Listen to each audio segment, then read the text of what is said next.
नमस्कार, आप देख रहे हैं आज तक। आपके साथ हूं मैं नेहा बाथम। यूपी की निर्भया को इंसाफ दो। यूपी के हाथरस की बेटी ने जिंदगी और मौत से लड़ते हुए आज दम तोड़ दिया।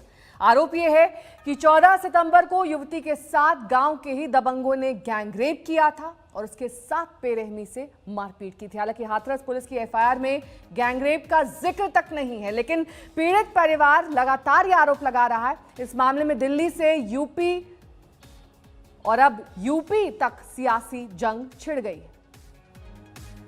दिल्ली के सफदरजंग अस्पताल में इस बेटी ने दम तोड़ दिया है। हैवानियत की सारी हदें इसके साथ पार कर दी गई। इसकी जीभ काट दी गई, रीढ़ की हड्डी तोड़ दी गई ताकि ये शिकायत दर्ज कराने ना पहुंच सके। सफदरजंग में आज इस लड़की ने आखिरी सांसें ली।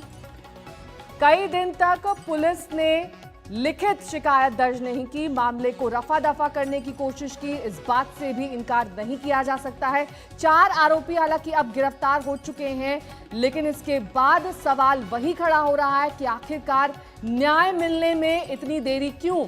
आखिरकार इस तरह बेटियों को कैसे मिल सकेगा इंसाफ? हालांकि दलित लड़की की मौत से अब सियासत भी गर्मा चुकी है। पीड़ित परिवार की मदद करे यूपी सरकार। मायावती ने कहा है 10 लाख के मुआवजे का ऐलान यहां पर यूपी के मुख्यमंत्री योगी आदित्यनाथ ने किया है, लेकिन इसके बावजूद कब इंसाफ मिलेगा, इसी को लेकर तमाम सवाल खड़े हो रहे हैं। तंसीम हैदर हमारे संवाददाता इस वक्त तमाम जानकारी के साथ हमारे साथ जुड़ गए हैं। तंसीम, लगातार रेप की घटनाएं यूपी में, दुहाई ये दी जाती है कि वहां पर प्रशासन इतना मुस्तैद है कि इस तरह की घटनाओं में कमी आई है, लेकिन ये जो घटना हुई है ये तमाम सवाल इसलिए भी खड़े कर रही है कि क्या सिर्फ मुआवजे तक ही इंसाफ सीमित रह जाता है? क्योंकि आप भले ही निर्भया फंड का गठन कर दें, उसके जरिए आप परिवार तक मदद मुहैया कराएं, लेकिन जब प्राथमिक रिपोर्ट दर्ज करने की बात आती है, मामला क्या है? इस वक्त हमारे साथ ADG law and order Prashant Kumar है। प्रशांत जी, आज में स्वागत है। ये पूरा मामला क्या है? क्योंकि कहा यह जा रहा है कि उस लड़की के साथ, जो कि दलित थी, उसके साथ 4 लोगों ने गैंगरेप किया है और उसके बाद अस्पताल में उस लड़की ने दम तोड़ा। ये दुखद घटना जो है 14 सितंबर को 9:30 बजे की बताई जा रही है। इस संबंध में 14 तारीख को ही 14 सितंबर को 10:30 बजे पीड़िता स्वयं अपने भाई के साथ थाने पर उपस्थित हुई तथा उनके भाई ने अपने स्वयं के हस्तलेख में एक एप्लीकेशन थाने को दिया, जिसमें रंजिश वाली बात बताई और एक व्यक्ति को नामजद किया जिन्होंने गला दबा के हत्या करने की कोशिश की। और 10:30 बजे ही एफआईआर उचित धाराओं में 307 तथा जो SC/ST एक्ट के जो सब सेक्शंस हैं उसमें दर्ज की गई तथा उसी समय उनकी मेडिकल कंडीशन को देखते हुए हम लोगों ने उनको जिला अस्पताल रेफर किया। बाद में वहाँ से उनकी मेडिकल स्थिति को देखते हुए AMU ट्रॉमा सेंटर में शिफ्ट किया गया। तो क्या पहले दिन जो एफआईआर हुई उसमें रेप की बात आई?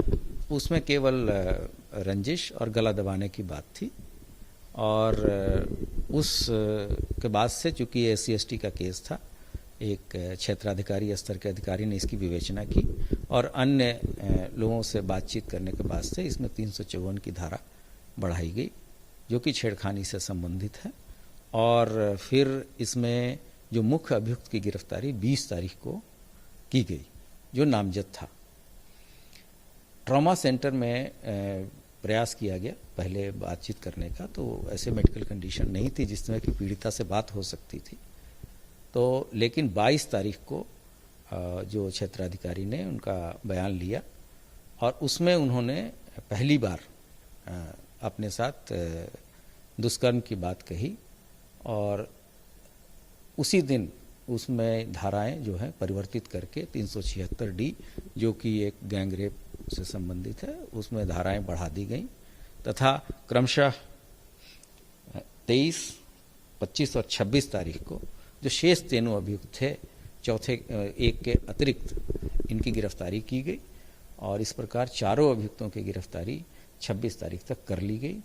तथा 27 तारीख को जो इसमें अनुदान राशि बनती थी वो उसका 50% हम लोगों ने जिलाधिकारी के माध्यम से उनको हस्तगत करा दिया और मेडिकल कंडीशन क्रिटिकल होने के कारण राज्य सरकार के निर्देश पे उनको दिल्ली शिफ्ट कराया गया, जहाँ की आज उनकी दुखद मृत्यु की सूचना मिली है। अब इसकी धाराएं 302 में हम परिवर्तित करेंगे और जल्द से जल्द साक्ष्य एकत्रित करके हम चार्जशीट करेंगे तथा कोर्ट से ये अनुरोध करेंगे कि इसको फास्ट ट्रैक कोर्ट में इसकी सुनवाई हो, ताकि अल्प समय में हम दोषियों को कड़ी से कड़ी सजा दिला सकें। सर ये बताइए कि 14 तारीख की ये घटना है, 14 तारीख को इसमें रेप का मामला नहीं था, 22 तारीख को रेप का मामला दर्ज हुआ, तो क्या कोई डर था, कोई भय था उस लड़की में कि आखिर उसने एक हफ्ते तक ये मामला क्यों खुलकर सामने नहीं आया? क्या जो लोग थे वो दबंग किस्म के थे जो उसे डरा रहे थे? ये जो प्रथम दृष्टया जब पीड़िता थाने पे आई थी तो उनके साथ उनके भाई भी थे, जैसा मैंने बताया, और उन्होंने अपने स्वयं के हस्तलेख में एप्लीकेशन दिए थे। और 22 तारीख को पहली बार इस संबंध में जो मेडिकल रिपोर्ट एएमयू के सीएमओ ने भी दिया है, इसमें लिखा है कि 22 तारीख को पहली बार उन्होंने ये बात सेक्सुअल असॉल्ट की बात बताई। अगर पुलिस के सामने या किसी से डर था तो जो मेडिकल अटेंडेंट हैं उनको भी ये बता सकती थी और वो भी मान्य था। तो लेकिन जो अभी तक के जो परिस्थितियां हैं उसके अनुसार जैसे ही उन्होंने ये बात हम लोगों को बताई और उसी समय तात्कालिक रूप से हम लोगों ने उसको धाराएं बढ़ा के और शेष अभियुक्तों की गिरफ्तारी बिना किसी डिले के, सभी अभियुक्तों की गिरफ्तारी हम लोगों ने बहुत कम समय में 26 तारीख तक ही सभी चारों अभियुक्तों को गिरफ्तार करके जेल भेज दिया।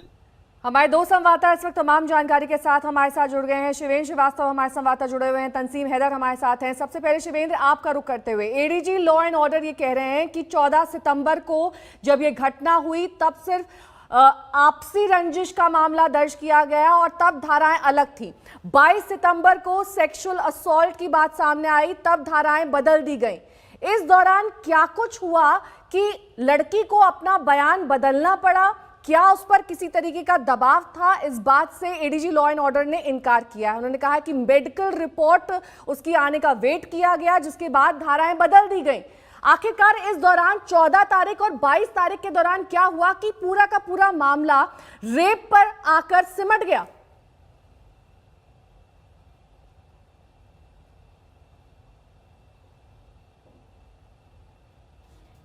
है 14 तारीख को एक घटना हुई, वो अपने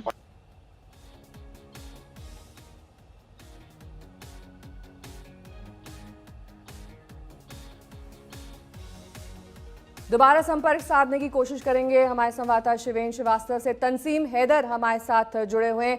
तंसीम, मेडिकल रिपोर्ट ये साफ कहती है कि लड़की की जीभ काटी गई, उसकी रीढ़ की हड्डी तोड़ दी गई, उसके साथ इतना दुर्भाग्यपूर्ण व्यवहार किया गया जो रोंगटे खड़े कर देता है। जाहिर तौर पर यह पूरी कोशिश की गई कि वो अपनी प्राथमिक रिपोर्ट तक दर्ज ना करा सके, उसे शारीरिक तौर पर, मानसिक तौर पर टॉर्चर किया गया। लेकिन एडीजी लॉ एंड ऑर्डर की बयान जब हमने सुने आपसे कुछ ही देर पहले, उन्होंने कहा कि प्रथम दृष्टया ये मामला सिर्फ दबंगों की तरफ से बदले का था, रंजिश का था। नेहा, ये रंजिश का मामला कहें या इसको दबंगई कहें, लेकिन मैं आपको बता दूं, जैसा कि एडीजी लॉ एंड ऑर्डर कह रहे थे कि वो लड़की चल के आई थाने में, आके उसने रिपोर्ट लिखवाई, अपने बयान दिए। मैं आपको बता दूं, जब लड़की को कल सफदरजंग लाया गया था तो उससे पहले वो वेंटिलेटर पे थी और यहाँ पे उसको वेंटिलेटर पे रखा गया था। मेरी एक बात समझ में नहीं आती है कि अगर लड़की की हालत इतनी बुरी थी तो थाने जाके उसने अपने बयानात कैसे दिए? उसकी रीढ़ की हड्डियों में अगर फ्रैक्चर्स थे तो वो खड़े होकर बयान वहाँ पर थाने में कैसे दे रही थी। ये सब बहुत सवाल है, इसमें पूरी जांच होनी चाहिए पुलिस की कि आखिर कितना पुलिस सच बोल रही है, कितना झूठ बोल रही है। लड़की वेंटिलेटर पे थी सफदरजंग हॉस्पिटल में, अभी उसका पोस्टमार्टम चल रहा है, तो दूध का दूध पानी का पानी हो जाएगा। ये पता चलेगा कि उसके इंटरनल पार्ट्स में कहाँ कहाँ इंजरीज़ हैं, एक्सटर्नल इंजरीज़ कहाँ कहाँ पे हैं, जो उसकी जीभ है ज़ुबान पे उसमें किस तरह की इंजरीज़ हैं। इस तरह की इंजरीज़ पाई गई हैं। ये कह देना कि शुरू में दबंगई लग रही थी या ये मामला सिर्फ छेड़छाड़ का लग रहा था, ऐसा नहीं है। पुलिस ने इसमें लापरवाही बरती है। शुरू से लेकर 22 तारीख तक पुलिस ने इसको हल्का लिया, पुलिस ने मामले को दबाने की कोशिश की। और अगर सोचिए वेंटिलेटर पे जो लड़की है वो अचानक, वो पहले अगर चल रही है फिर रही है, अचानक वेंटिलेटर पे कैसे आ जाएगी, अपने आप में सोचने वाली चीज़ है। ये बयान सवालिया निशान लगाते हैं कि आखिर पुलिस सच बोल रही है या पुलिस झूठ बोल रही है। बिल्कुल। और हाथरस की वारदात पर योगी सरकार सियासी रूप से चौतरफा घिरती हुई भी दिखाई दे रही है। आज तक ने योगी सरकार के कद्दावर मंत्री सिद्धार्थनाथ सिंह से खास बातचीत की। हमारे साथ सिद्धार्थनाथ सिंह हैं जो कि योगी सरकार में मंत्री हैं और प्रवक्ता हैं। सर, जिस लड़की के साथ इतना बुरा हुआ, उसकी मौत हो गई दिल्ली में, सरकार कहाँ खड़ी है, क्या कहें?